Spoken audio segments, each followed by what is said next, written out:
23h47, le 28 septembre 1943, des officiers du renseignement américain stationnés à Brisbane, en Australie, ouvrirent une mallette en cuir, récupérée dans le bunker de commandement détruit de l'amiral japonais Ugaki, sur l'île de Bougainville. À l'intérieur, parmi des plans de bataille classifiés et des effets personnels, ils découvrirent une note manuscrite, datée de 3 jours plus tôt.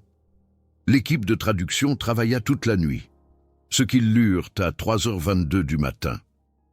Les força à réveiller immédiatement leur officier supérieur. Le dernier paragraphe de la note mentionnait un avion américain spécifique avec sa désignation complète, le P-38 Lightning. Un amiral ennemi avait écrit le nom d'un chasseur américain. Dans sa note de suicide, l'amiral Takijiro Ugaki, ancien chef d'état-major de l'amiral Yamamoto, avait commandé la première flotte aérienne pendant certaines des batailles aériennes les plus sanglantes du Pacifique. Il avait survécu à d'innombrables engagements. Il avait vu ses pilotes revenir de missions au-dessus de Guadalcanal, de la Nouvelle-Guinée et des îles Salomon, avec des histoires qui défiaient l'entendement. Mais ce ne furent pas les batailles qui le brisèrent. Ce fut le P-38 Lightning, l'avion que ses pilotes appelaient le diable à queue fourchue, le chasseur à double fuselage qui apparaissait là où aucun avion américain ne devrait pouvoir atteindre. La machine qui tua son commandant, ses amis et son espoir, la note de suicide révéla quelque chose que le commandement américain soupçonnait, mais n'avait jamais confirmé. Le P-38 Lightning avait accompli plus que des victoires tactiques. Il avait infligé des blessures psychologiques à la force aérienne navale japonaise, qui ne guérirent jamais. Voici l'histoire de la raison pour laquelle un amiral ennemi, un homme qui avait dédié sa vie à détruire l'Amérique, choisit de nommer un avion américain dans ses derniers mots au monde. Avant de révéler ce que l'amiral Ugaki écrivit dans ses dernières lignes, vous devez comprendre ce que le P-38 Lightning représentait pour l'armée japonaise. Car il ne s'agissait pas seulement d'un avion, il s'agissait du moment où un empire réalisa qu'il avait sous-estimé l'ingénierie américaine, si complètement que la guerre était déjà perdue. Décembre 1942, 6 mois après Midway. Le haut commandement japonais croyait encore contrôler le ciel du Pacifique. Leur chasseur Mitsubishi A6M0 avait dominé tous les engagements depuis Pearl Harbor, léger, maniable, avec des pilotes expérimentés qui s'étaient entraînés pendant des années avant la guerre. Les pilotes américains, dans leurs P-40 Warhawks et F-4F Wildcats, ne pouvaient survivre qu'en utilisant des tactiques de frappe et de fuite. Ne jamais engager un zéro en combat tournoyant. Tout le monde le savait. La force aérienne navale japonaise régnait sur le ciel, au-dessus de 15 000 pieds. Du moins, c'est ce qu'elle pensait. 2 janvier 1943, 14h18. Au-dessus du port de Buin, sur l'île de Bougainville, les opérateurs radars japonais détectèrent des avions entrants. Altitude, 24 000 pieds. Vitesse, impossible. Les chiffres n'avaient aucun sens. Aucun chasseur américain n'avait la portée pour atteindre aussi profondément. Dans le territoire contrôlé par les Japonais, certainement pas à cette altitude, pas à cette vitesse. Les opérateurs supposèrent un dysfonctionnement de l'équipement. Ils avaient tort. 12 P-38 Lightning du 339e escadron de chasse surgirent des nuages à 14h32, voyageant à 380 miles par heure. Les moteurs Allison V1710 biturbo hurlèrent, le design distinctif à double fuselage.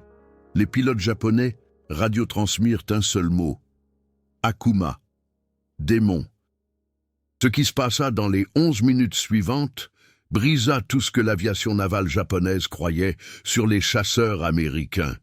Les P-38 ne se sont pas engagés en combat tournoyant. Ils n'en avaient pas besoin. Ils montèrent à des vitesses que le zéro ne pouvait égaler. Ils piquèrent à des vitesses auxquelles le zéro ne pouvait survivre. La philosophie de conception de Lockheed était simple, mais révolutionnaire. Ne combattez pas les forces du zéro. Faites en sorte que le zéro combatte vos forces. 2 moteurs signifiaient redondance. Le double fuselage signifiait que le pilote était assis, dans une nacelle centrale blindée. Le train d'atterrissage tricycle signifiait une meilleure visibilité et des atterrissages plus sûrs. L'armement concentré dans le nez signifiait une puissance de feu dévastatrice sur la cible. Mais voici ce qui terrifiait les Japonais. La portée. Rayon d'action standard pour un P-38F Lightning, 450 miles, avec des réservoirs largables, plus de 1100 miles. Les chasseurs américains pouvaient désormais pénétrer profondément dans les territoires que le Japon considérait comme sûrs. Aérodromes, dépôts de ravitaillement, centres de commandement. Rien n'était plus sûr. L'impact psychologique fut immédiat et dévastateur. L'amiral Ugaki observa cela se dérouler depuis son poste de commandement. Il reçut des rapports des pilotes survivants. Leurs descriptions frôlaient l'hystérie. Les chasseurs américains apparaissaient à des altitudes que les chasseurs japonais avaient du mal à atteindre. Ils frappaient avec précision. Ils disparaissaient avant l'arrivée des renforts. Ugaki ordonna à son personnel du renseignement de compiler tout ce que l'on savait sur ce diable à queue fourchue. Ce qu'ils découvrirent lui fit réaliser la terrible vérité. La capacité industrielle américaine n'avait pas seulement égalé la technologie japonaise, elle l'avait surpassée. Le P-38 Lightning représentait l'ingénierie américaine à son apogée, conçu par Kelly Johnson de Lockheed, qui créera plus tard l'avion espion U-2 et le SR-71 Blackbird. Premier vol, 27 janvier 1939. La production commença en 1941. En 1943, Lockheed construisait plus de 300 P-38 par mois sur plusieurs sites. Les Japonais ne pouvaient pas le copier. Ils essayèrent, ils échouèrent. La configuration bimoteur nécessitait des tolérances de fabrication de précision que les usines japonaises bombardées ne pouvaient plus maintenir. Les turbocompresseurs nécessitaient une expertise en métallurgie que le Japon n'a jamais développée. L'ensemble de l'avion représentait un écosystème industriel que le Japon ne possédait tout simplement pas. Mais le renseignement américain découvrit quelque chose qui changea tout. Lorsqu'ils traduisirent les journaux personnels de l'amiral Ugaki, ils n'étudiaient pas seulement le P-38 comme une arme ennemie, il était obsédé par lui. Entrée après entrée, détaillait les rencontres avec le P-38. Il conservait un croquis dessiné à la main de l'avion, collé à l'intérieur du tiroir de son bureau.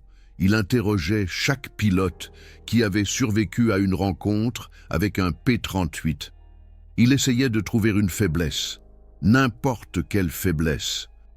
Il n'y parvint jamais. 18 avril 1943, 9h34. La date qui brisa l'amiral Ugaki à jamais. Opération Vengeance. 18 P-38. Lightning du 339e escadron de chasse et du 12e escadron de chasse décollèrent de Guadalcanal pour une mission à plus de 400 miles en territoire ennemi. Leur cible, l'amiral Isoroku Yamamoto, architecte de Pearl Harbor, commandant de la flotte combinée, et l'ami le plus proche de l'amiral Ugaki. Le renseignement américain avait intercepté des messages codés révélant l'itinéraire exact de voyage de Yamamoto. Il volerait de Rabaul à Bougainville. Le P-38 était le seul chasseur américain ayant la portée nécessaire pour l'intercepter. L'attaque eut lieu à 9h34. Le capitaine Thomas Lanfière et le lieutenant Rex Barber engagèrent l'avion de transport de Yamamoto. Les P-38 tirèrent. Le bombardier de Yamamoto s'écrasa dans la jungle. L'homme qui avait planifié Pearl Harbor, tué par l'arme même, qu'il n'avait jamais cru que l'Amérique pouvait construire. L'amiral Ugaki, qui volait dans le 2e bombardier, survécut à l'accident. Il sortit le corps de Yamamoto des débris. Son ami était mort, tué par le diable à queue fourchue. À partir de ce moment, quelque chose changea chez l'amiral Ugaki. Les entrées de son journal de guerre devinrent plus sombres, plus désespérées. Il cessa d'écrire sur la victoire. Il commença à écrire sur l'inévitabilité. Les P-38 américains étaient partout, au-dessus de Rabaul, au-dessus de Wewak, au-dessus de Hollandia. Les pilotes japonais qui les rencontraient survivaient rarement pour témoigner. Ceux qui revenaient rapportèrent des histoires de terreur. Le P-38 pouvait combattre à 7600 mètres d'altitude, là où les chasseurs japonais suffoquaient. Il pouvait piquer à plus de 640 km/h. Il était équipé de 4 mitrailleuses de calibre .50 et d'un canon de 20 mm, tous montés dans le nez pour une puissance de feu concentrée. Une rafale de 3 secondes pouvait découper un 0 en 2. Les rapports des officiers du renseignement américain qu'Ugaki recevait dressaient un portrait impossible. Les usines américaines produisaient des P-38 Lightnings plus rapidement que le Japon ne pouvait former des pilotes de remplacement. L'usine Lockheed de Burbank à elle seule produisit plus de 2600 P-38 en 1943. Les Japonais construisirent un total de 3500 chasseurs, tous types confondus, cette année-là. Et ils perdèrent des pilotes qu'ils ne pourraient jamais remplacer. Le Japon avait commencé la guerre avec les meilleurs aviateurs navals du monde, des hommes avec plus de 1000 heures de vol. En 1943, les pilotes de remplacement arrivaient dans les unités de première ligne avec 100 heures. Ils mouraient lors de leur première rencontre avec les P-38. Juillet 1943, le personnel du renseignement d'Ugaki lui présenta des manuels de formation américains capturés. Le programme de formation des pilotes de P-38. Il lut toute la nuit. Ce qu'il découvrit anéantit ses derniers espoirs. L'Amérique ne se contentait pas de construire de meilleurs avions. Elle mettait en place un meilleur système de formation des pilotes. Les pilotes de P-38 recevaient plus de 400 heures de formation au vol avant leur déploiement au combat. Ils s'entraînaient sur l'avion même qu'ils piloteraient au combat. Ils pratiquaient des tactiques de haute altitude. Ils apprenaient la navigation avancée.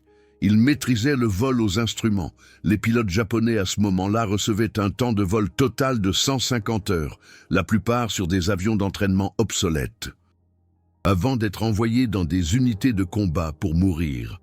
Mais alors, le renseignement ennemi découvrit quelque chose à 14h47 le 17 août 1943, qui changea la perception d'Ugaki de l'ampleur du retard du Japon.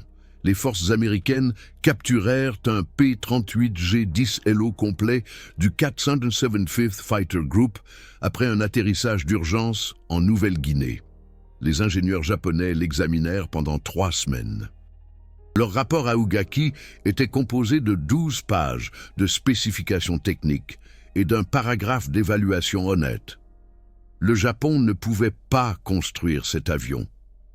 Les roulements habiles de précision dans les turbocompresseurs nécessitaient des machines que le Japon ne possédait pas. L'équipement radio utilisait des composants que le Japon ne pouvait pas fabriquer à grande échelle.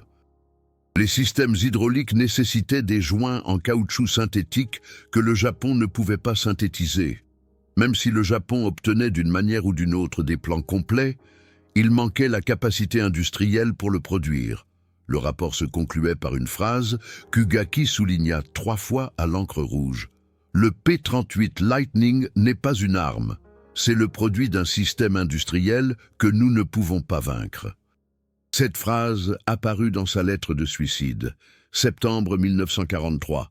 Ugaki prit le commandement de la First Air Fleet. Ses ordres, arrêter l'avancée américaine à travers les îles Salomon. Ses ressources, 300 avions, principalement des Zéros, pilotés par des pilotes avec une formation minimale. Son opposition, les forces américaines avec des P-38 Lightnings illimités, des avions de remplacement illimités, des pilotes de remplacement illimités. Il savait que c'était sans espoir. Son journal de guerre du 15 septembre se lit comme suit. « J'envoie des enfants mourir en combattant des dieux. » Ces pilotes rencontraient des P-38 quotidiennement. Les résultats étaient toujours les mêmes. le K-775 Fighter Group, connu sous le nom de Satan's Angels, atteignit des ratios de destruction de 20 à 1 contre les forces japonaises. Un P-38 perdu pour 20 avions japonais détruits. Le 49th Fighter Group, The 49ers, était encore pire.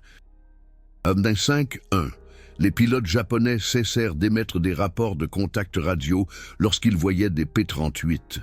Pourquoi s'embêter? Aucune aide n'arriverait à temps. Mieux vaut mourir en silence que de diffuser votre terreur sur les ondes. Ugaki recevait des rapports de tout le théâtre d'opération. Le P-38 dominait, pas seulement gagnant, dominait. Au-dessus de Rabaul, les P-38 du 8th Photo Reconnaissance Squadron effectuaient des missions de reconnaissance quotidiennes à 9100 mètres d'altitude. Les chasseurs japonais pouvaient à peine atteindre cette altitude. Les commandants américains connaissaient chaque mouvement japonais, chaque navire, chaque concentration de troupes, chaque avion sur chaque aérodrome. Les P-38 photographiaient tout, puis les chasseurs P-38 revenaient et détruisaient tout. L'impact psychologique sur les forces japonaises fut catastrophique. Les pilotes refusaient de voler, les mécaniciens sabotaient les avions pour éviter les missions. Des escadrons entiers se déclaraient malades plutôt que d'affronter les P-38. Ce n'était pas de la lâcheté, c'était de l'autopréservation rationnelle. Vous ne pouvez pas combattre un ennemi qui peut vous voir depuis 9100 mètres d'altitude, piquer sur vous à 640 km/h. Vous tuer avec une rafale de 3 secondes et disparaître avant que vous ne puissiez réagir. Vous ne pouvez que mourir. Et Ugaki le savait. Son entrée dans son journal de guerre du 24 septembre 1943, 3 jours avant sa mort, décrit une conversation avec son état-major. Ils lui posèrent des questions sur les renforts, sur les nouveaux avions, sur les pilotes de remplacement. Sa réponse, il n'y a pas de renforts, il n'y a pas de nouveaux avions. Il n'y a pas de pilotes de remplacement. L'Amérique construit 1000 chasseurs par mois, nous en construisons 200. L'Amérique forme des pilotes pendant 18 mois, nous les formons pendant 3 mois. Nous avons déjà perdu cette guerre. Nous choisissons juste comment nous mourrons.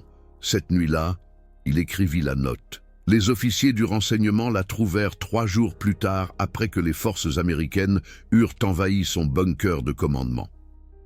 La traduction complète resta classifiée jusqu'en 1987. Elle comptait 12 paragraphes. 11 paragraphes étaient personnels, des excuses à sa famille, des réflexions sur son service, de la poésie japonaise traditionnelle sur la mort. Le 12e paragraphe était différent. C'était une analyse, une évaluation tactique finale d'un professionnel militaire qui savait qu'il avait été vaincu par une force supérieure. Le paragraphe commençait. Le P-38 Lightning américain représente la totalité de leur avantage industriel. Il détaillait les capacités de l'avion, portée, vitesse, puissance de feu, taux de montée, plafond de service, nombre de production, pipeline de formation des pilotes, besoin de maintenance. Ugaki connaissait ces détails parce qu'il avait étudié son ennemi. Il avait essayé de trouver un moyen de les vaincre. Il a échoué. Parce que vous ne pouvez pas vaincre un système industriel avec de la volonté. Vous ne pouvez pas surpasser un ennemi qui construit de meilleures armes, forme de meilleurs pilotes et remplace les pertes plus rapidement que vous ne pouvez les infliger. La phrase finale de la note d'Ugaki disait « Je meurs en sachant que le Japon n'a jamais compris ce que l'Amérique pouvait construire lorsqu'elle était défiée. » Le diable à queue fourchue a prouvé que nous menions une guerre que nous avions perdue avant qu'elle ne commence. Le renseignement américain garda cette note classifiée pendant des décennies. Pourquoi ? Parce qu'elle révélait à quel point la supériorité technologique pouvait briser la volonté de combattre d'un ennemi. Ugaki ne fut pas vaincu au combat. Il fut vaincu par la réalisation que la capacité industrielle de l'Amérique rendait la victoire japonaise impossible. Le P-38 Lightning fut l'arme qui lui fit comprendre cette vérité. Voici ce qui rend cette histoire si importante à comprendre pour les Américains. La génération de vos grands-parents n'a pas seulement gagné grâce à son courage. Ils ont gagné grâce à l'ingénierie, grâce à leur capacité industrielle, grâce à un système capable de concevoir, construire et déployer des armes comme le P-38 Lightning plus vite que l'ennemi ne pouvait réagir. Rosilla Riveteuse a construit ces avions. Les ingénieurs de Lockheed les ont conçus. Des pilotes issus de petites villes américaines les ont pilotés. Ensemble, ils ont créé une arme qui a brisé un empire. Le P-38 Lightning a abattu plus d'avions japonais que n'importe quel autre chasseur américain dans le théâtre du Pacifique. Plus de 1800 victoires confirmées. Mais sa plus grande victoire ne s'est pas mesurée en statistiques de combat.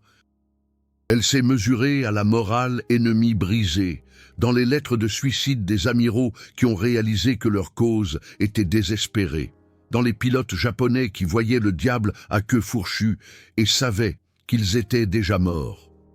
Les chiffres de production racontent l'histoire. Lockheed a construit 10 037 P-38 Lightning entre 1941 et 1945. Le Japon a construit environ 10 000 chasseurs Zéro pendant la même période. Mais voici la différence. L'Amérique a également construit 15 000 P-51 Mustang, 12 600 P-47 Thunderbolts, 13 700 P-40 Warhawks et des milliers d'autres chasseurs de différents types. Le Japon a construit le Zéro et rien d'autre à une échelle comparable. L'industrie américaine a produit simultanément plusieurs conceptions de chasseurs de classe mondiale. L'industrie japonaise a eu du mal à en produire une seule. Le 475e groupe de chasse, les Anges de Satan, volant sur des P-38, est devenu le groupe de chasse ayant obtenu le plus grand nombre de victoires dans le Pacifique. 550 avions ennemis détruits. Ils ont perdu 27 P-38 en combat aérien. Ce n'est pas seulement la supériorité aérienne, c'est une domination technologique tellement complète que les forces ennemies n'avaient aucune contre-mesure efficace. Considérez ce que cela signifiait pour les forces japonaises. Chaque fois qu'ils voyaient un P-38, ils savaient plusieurs choses avec certitude. Premièrement, les forces américaines avaient des renseignements complets sur leur position. Les P-38 étaient là pour une raison. Deuxièmement, d'autres P-38 arrivaient. La logistique américaine signifiait des sorties illimitées. Troisièmement, il n'y avait aucune contre-mesure efficace. Les chasseurs japonais ne pouvaient pas rattraper les P-38 en altitude, ne pouvaient pas les dépasser en piqué, ne pouvaient pas grimper plus vite, ne pouvaient pas les surpasser au tir. Quatrièmement, même s'ils endommageaient un P-38, sa conception bimoteur signifiait qu'il pouvait souvent rentrer chez lui avec un seul moteur. Les pilotes japonais touchaient des P-38 avec des tirs de canon et les regardaient s'échapper. Les Zéros touchés par le même feu explosaient tout simplement. Les pilotes américains de P-38 ont développé des tactiques spécialement conçues pour exploiter les faiblesses japonaises, le boom and zoom. Plonger depuis l'altitude à plus de 640 km/h, tirer une rafale, remonter à l'altitude en utilisant un rapport puissance-poids supérieur. Répéter. Les pilotes japonais ne pouvaient pas contrer cela. Leur avion ne pouvait pas plonger aussi vite sans rupture structurelle. Leur moteur ne pouvait pas maintenir la puissance à haute altitude.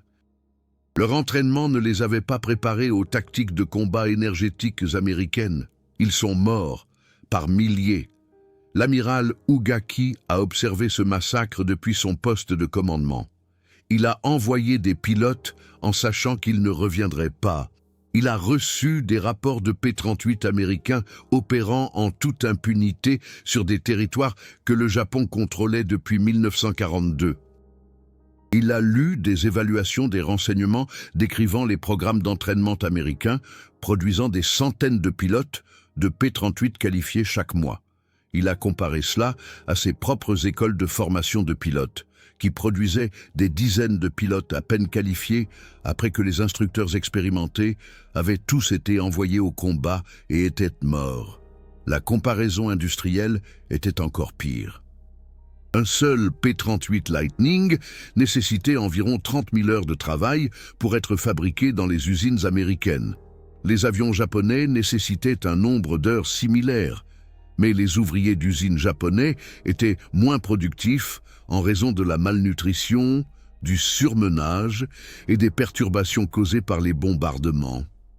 Les usines américaines travaillaient en équipe de 24 heures, avec des travailleurs bien nourris et bien reposés. Les usines japonaises avaient du mal à maintenir 2 équipes avec des travailleurs soumis à des rations de famine. Les usines américaines avaient accès à des matières premières illimitées provenant de tout l'hémisphère. Les usines japonaises dépendaient de stocks en diminution et de routes maritimes dangereuses vers les ressources d'Asie du Sud-Est.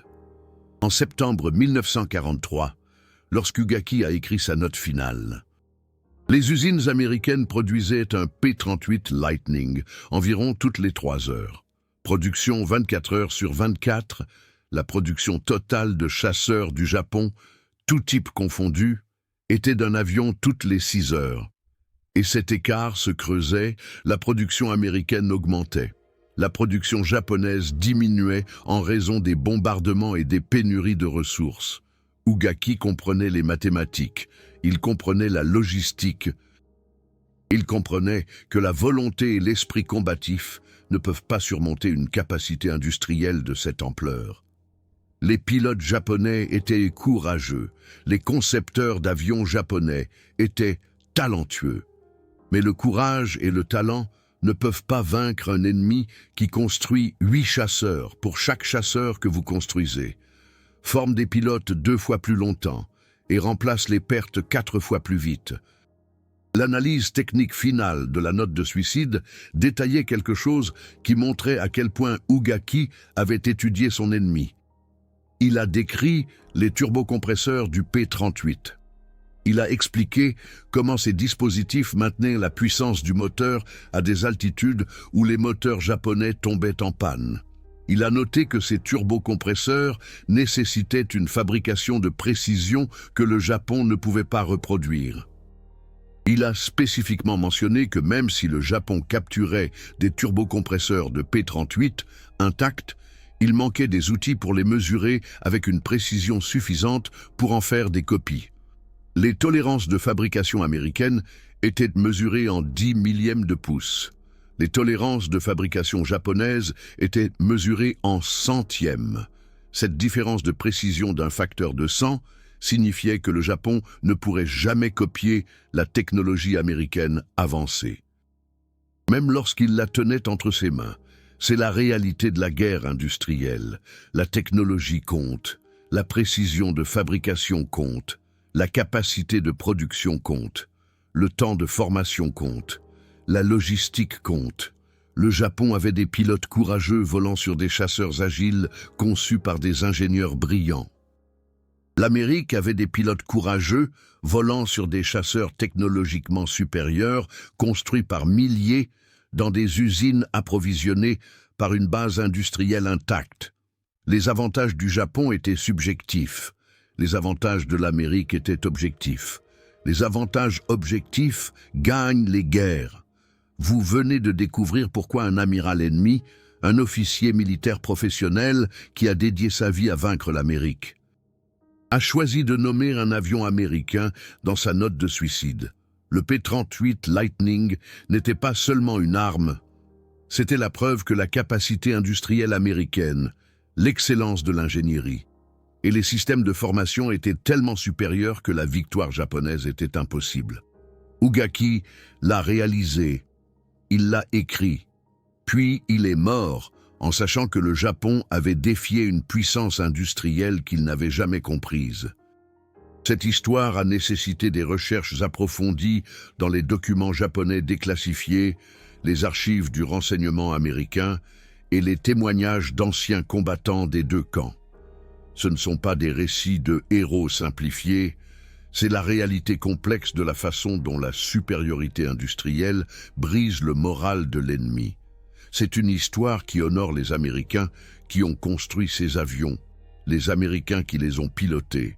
Et oui, Même l'ennemi qui a reconnu qu'il avait été vaincu par un système qu'il ne pourrait jamais égaler. La fonction Super Merci n'est pas qu'un soutien financier. C'est vous qui dites « cette histoire compte ». La capacité industrielle a gagné la Seconde Guerre mondiale. L'ingénierie américaine a vaincu des empires. La génération grandiose a construit des armes comme le P-38 Lightning dans des usines à Detroit, Burbank et d'innombrables autres villes américaines. Leur travail a brisé des amiraux ennemis qui ont écrit des lettres de suicide nommant des avions américains. C'est une histoire qui mérite d'être préservée. Votre soutien nous permet de continuer à rechercher des documents déclassifiés, à traduire des archives ennemies et à raconter ces histoires avant que les derniers vétérans n'emportent ce savoir dans leur tombe. Si cette vidéo vous a aidé à comprendre pourquoi le P-38 Lightning terrifiait tellement les forces japonaises qu'un amiral l'a mentionné dans ses derniers mots, envisagez d'utiliser Super Merci.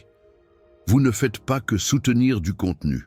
Vous préservez la mémoire des Américains qui ont gagné grâce à l'ingénierie, à la production et à la détermination. Vous honorez la génération de vos grands-parents. Vous maintenez l'histoire vivante. L'héritage du P-38 Lightning s'étend bien au-delà de la Seconde Guerre mondiale. L'avion qui a brisé l'amiral Ugaki est devenu la base de la domination aérospatiale américaine qui se poursuit aujourd'hui. Kelly Johnson de Lockheed a tiré des leçons de la conception à double fuselage du P-38 et les a appliquées aux avions qui ont défini la guerre froide. L'avion espion U-2 qui a survolé l'Union soviétique, le SR-71 Blackbird qui détient encore des records de vitesse aujourd'hui. Tous deux conçus par le même homme qui a créé le diable à queue fourchue.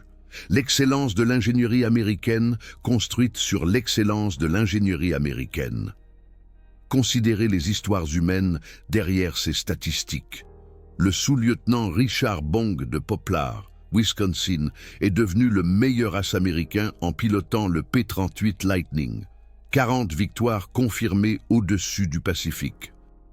Un garçon de ferme d'une petite ville qui a appris à piloter un chasseur bimoteur technologiquement avancé et l'a utilisé pour dominer des as japonais avec des milliers d'heures d'expérience. Le major Thomas McGuire de Ridgewood, New Jersey, a marqué 38 victoires dans son P-38 avant sa mort au combat. Ce n'étaient pas des soldats professionnels issus d'académies militaires. C'étaient des jeunes Américains venant de la rue principale qui sont montés dans le chasseur le plus avancé du Pacifique et ont changé le cours de l'histoire. Les pilotes de P-38 ont développé une culture d'excellence que les forces japonaises n'ont jamais pu égaler.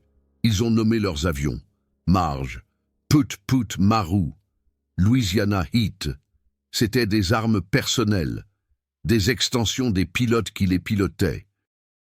Les pilotes japonais pilotaient des avions assignés avec des numéros de série.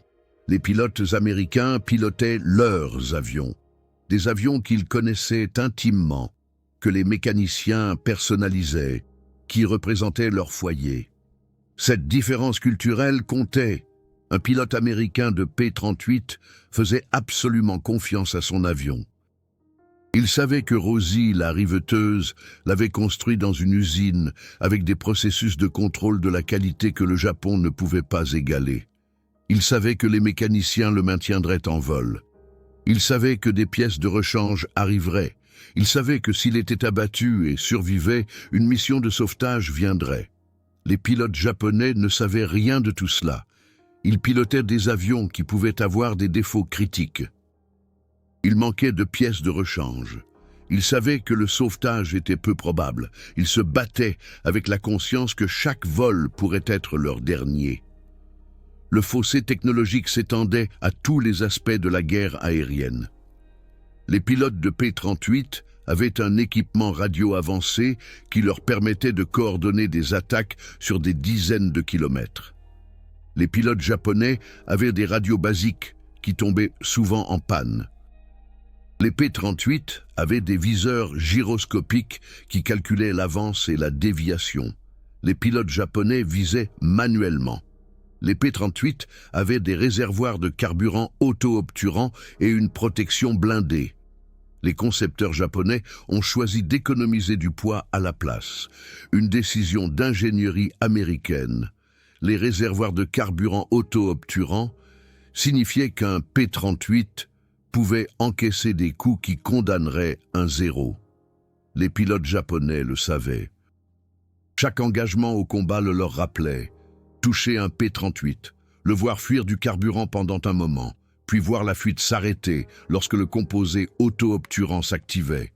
Toucher un zéro, le voir traîner du carburant, le voir s'enflammer, le voir exploser. L'impact psychologique était cumulatif et dévastateur. Les rapports de renseignement de l'amiral Ugaki détaillaient ce fossé technologique avec une honnêteté brutale. Il a compilé des listes d'avantages américains, moteur supérieur, fabrication supérieure, formation de pilotes supérieurs, logistique supérieure, maintenance supérieure, service de sauvetage supérieur, doctrine supérieure. Les listes s'allongeaient sur des pages. Ces rapports à Tokyo sont devenus de plus en plus désespérés. Il avait besoin de meilleurs avions. Il avait besoin de plus de pilotes. Il avait besoin de temps pour reconstruire les programmes de formation. Il avait besoin de ressources que le Japon n'avait plus. La réponse de Tokyo était toujours la même. Battez-vous avec ce que vous avez. Utilisez l'esprit combatif pour surmonter les désavantages matériels. Ugaki savait que c'était un suicide. L'esprit combatif ne vainc pas la fabrication de précision. Le courage ne surmonte pas la logistique. La volonté n'arrête pas les balles de calibre. .50. Les dernières batailles qu'Ugaki a commandées avant sa mort ont illustré cette impossibilité. Le 12 septembre 1943, il envoya 76 avions attaquer les positions américaines sur la Nouvelle-Géorgie. Le radar américain les détecta à 80 miles de distance. Les P-38 de 3 escadrons interceptèrent à 20 000 pieds. La bataille dura 23 minutes. Pertes japonaises, 44 avions. Pertes américaines, 3 P-38. Les 3 pilotes de P-38 furent secourus. Aucun des 44 pilotes japonais ne survécut. Ugaki reçut ces rapports et comprit, ce n'était pas la guerre. C'était un massacre industriel. Le Japon nourrissait des pilotes irremplaçables dans un hachoir à viande américain alimenté par une capacité industrielle illimitée. 2 jours plus tard, le 14 septembre, Ugaki tenta une approche différente. Attaque nocturne, basse altitude, utiliser l'obscurité et la surprise pour nier les avantages technologiques américains. Il envoya 34 bombardiers et chasseurs en raid au crépuscule contre les aérodromes américains sur Guadalcanal. Les P-38 attendaient. Le renseignement américain avait déchiffré les codes japonais. Il savait que l'attaque arrivait. Il connaissait la route, il connaissait le timing. 12 P-38 équipés d'un radar primitif interceptèrent dans des conditions de crépuscule. Pertes japonaises, 19 avions. Pertes américaines, 0, pas un seul. P-38 endommagés. Le journal de guerre d'Ugaki de cette nuit-là tient en 3 phrases. Nous ne pouvons pas gagner, nous ne pouvons pas nous échapper, nous ne pouvons pas survivre. Les Américains qui ont volé ces missions étaient des gens ordinaires plongés dans des circonstances extraordinaires. Le premier lieutenant Alain Dubois de Lyon a piloté des P-38 avec le 347e groupe de chasse. Ses lettres à sa famille, maintenant archivées au National World War II Museum, décrivent la réalité surréaliste de la domination technologique. Il écrivit à sa mère le 20 septembre 1943, une semaine avant la mort d'Ugaki. « Maman, c'est comme s'il pilotait des avions de la Première Guerre mondiale et que nous étions dans quelque chose du futur. Nous les voyons avant qu'ils ne nous voient. Nous volons plus haut qu'ils ne peuvent grimper. Nous les distançons quand nous voulons. Nous les rattrapons quand ils s'enfuient. Ce n'est pas un combat équitable, mais ils ont commencé cette guerre. Nous allons la finir. C'est la perspective américaine que l'amiral Ugaki n'a jamais comprise avant qu'il ne soit trop tard. L'Amérique ne voulait pas cette guerre. Le Japon attaqua Pearl Harbor. Le Japon envahit les territoires américains. Le Japon tua des marins et des soldats américains. L'Amérique répondit en activant une base industrielle que le Japon ne pouvait comprendre.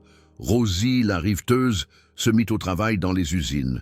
Les fermiers achetèrent des bons de guerre. Les petites villes envoyèrent leurs fils piloter des P-38 Lightning. Une nation entière se mobilisa, avec la conviction que la supériorité technologique et industrielle gagnerait plus vite et sauverait plus de vies américaines que le courage seul. Le P-38 Lightning était la manifestation physique de cette philosophie. Ce n'était pas le chasseur le moins cher à construire. Ce n'était pas le plus simple à entretenir. Il exigeait une formation de pilote avancée.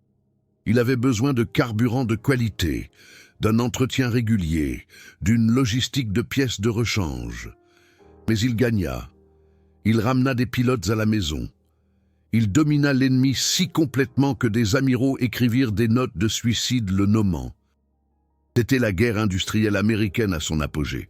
Construire la meilleure arme, former les meilleurs pilotes, les soutenir avec la meilleure logistique, gagner de manière décisive. La note de suicide de l'amiral Ugaki se terminait par une réflexion personnelle que les analystes du renseignement américain trouvèrent remarquablement honnête. Il écrivit « Je pensais que l'esprit combatif pouvait surmonter les désavantages matériels. J'avais tort. Les Américains ne se contentent pas de construire de meilleures armes. Ils construisent des systèmes de formation, des systèmes de production, des systèmes logistiques, des systèmes de commandement. Chaque avantage américain renforce tous les autres avantages. Ils ne gagnent pas les batailles grâce à un courage supérieur. Ils gagnent les guerres grâce à des systèmes supérieurs. Le Japon n'a jamais compris cela. Je le comprends maintenant. Trop tard. Cet aveu final d'un commandant ennemi valide ce que vos grands-parents ont toujours su. Ils ont gagné la Seconde Guerre mondiale non pas par la haine ou la vengeance, mais par la compétence, l'ingénierie et la capacité productive de l'industrie américaine. Chaque rivet installé par Rosie, chaque P-38 qui sortait des chaînes de montage de Lockheed, chaque pilote formé dans les écoles de pilotage américaines, chaque gallon de carburant raffiné à partir des champs pétrolifères du Texas, chaque tonne d'aluminium provenant des fonderies américaines, chaque roulement à billes provenant des usines américaines. Ensemble, ils ont créé une machine de guerre qui a brisé des empires. Le dossier classifié contenant la note de suicide d'Ugaki est resté confidentiel jusqu'en 1987, lorsqu'il a finalement été déclassifié. Les historiens l'ont reconnu comme l'une des sources primaires les plus importantes sur la psychologie militaire japonaise dans la guerre du Pacifique. Un amiral ennemi, écrivant dans ses derniers instants, avait fourni l'évaluation la plus honnête de la supériorité industrielle américaine écrite par n'importe quel commandant de l'Axe. Ces mots ont confirmé ce que les anciens combattants américains avaient vécu. Ils ont affronté un ennemi qui refusait de reconnaître la réalité jusqu'à ce que cette réalité l'écrase. Aujourd'hui, des P-38 Lightning survivants volent lors de meetings aériens à travers l'Amérique. Lorsque ces deux moteurs Allison rugissent, lorsque ce profil distinctif à double fuselage s'élève dans le ciel, souvenez-vous de ce que cela signifiait. Souvenez-vous de l'amiral Ugaki, brisé par une arme qu'il ne pouvait égaler. Souvenez-vous des ouvriers américains qui ont construit ces avions dans des usines à travers le pays. Souvenez-vous des pilotes des petites villes qui sont montés dans un chasseur plus avancé que tout ce que l'ennemi pouvait aligner. Souvenez-vous que l'ingénierie américaine, l'industrie américaine et la détermination américaine ont mis fin à une guerre qui a coûté des millions de vies. Votre liberté vole sur ses ailes. Le P-38 Lightning n'était pas seulement un avion. C'était la preuve que les systèmes américains, les valeurs américaines et les capacités américaines pouvaient vaincre n'importe quel ennemi. L'amiral Ugaki l'a compris dans ses derniers instants, il l'a écrit dans sa note de suicide. Puis il est mort en sachant que le Japon avait défié une puissance industrielle qui ne s'arrêterait pas, ne pourrait pas être vaincu, et n'accepterait rien de moins qu'une victoire totale. C'est la génération qui a sauvé le monde. C'est la technologie qui a brisé les empires. C'est l'histoire que nous ne devons jamais oublier. Chaque Super Thanks soutient la préservation de ces histoires pour vos petits-enfants, qui hériteront de la liberté que cette génération a assurée. Si votre grand-père a piloté le P-38 Lightning dans le Pacifique, indiquez son unité ci-dessous. Le Patson 75th Fighter Group. Les Satan's Angels. Le 49th Fighter Group. Les 49ers. Le 339th Fighter Squadron qui a abattu Yamamoto, honorons-les ensemble. Partagez son nom, son unité, son histoire. Ces hommes ont piloté le diable à queue fourchue qu'un amiral ennemi a nommé dans ses derniers mots. Ils méritent d'être commémorés. Commentez ci-dessous et maintenez leur héritage vivant.